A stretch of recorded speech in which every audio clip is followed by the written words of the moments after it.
Hi guys, সবাইকে জানাই good morning guys. এখন বাজে 11:30 আর আমি এখন জানাচ্ছি আজকে গুড মর্নিং। আর আজকে রাত মানে সকালবেলা গাইস উঠতে এতটাই লেট হয়ে গেছে কি বলবো। কালকে মাম্মামকে স্কুলে পাঠানি ভালো হয়েছিল, কারণ মাম্মামকে গাইস কালকে হট করে মাম্মার পেট ব্যথা করছিল, বমি হচ্ছিল। তারপর ওকে ডক্টরের কাছে নিয়ে গেছিলাম। আর বাড়িতে একটু প্রবলেম চলছে আমাদের, মানে সব মিলিয়ে আমার এতটা মানে কি হয়ে গেছে, আমার একটু মানে টেনশন হলে প্রচুর মাথা ব্যথা করে, মাইগ্রেনের মাথা ব্যথা উঠে যায়। আর বমি টমি করে কালকে রাত্রেবেলার থেকে শরীর প্রচুর খারাপ। আজকে সকাল সকাল আর ঘুম ভাঙে না। আজকে মাম্মামকে এমনি স্কুলে পাঠাবো না।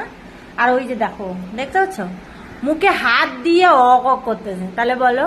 আর আজকে আমি আবার যাবো গাইস ডক্টরের কাছে। আমি এই যে স্নান করে আজকে কিছু ব্রেকফাস্ট করে নিই। এই যে দেখো ব্রেড করেছি আর কলা, আর এই যে চা নিয়ে বসেছি। মাম্মামকে খাওয়াবো, আমিও খাবো।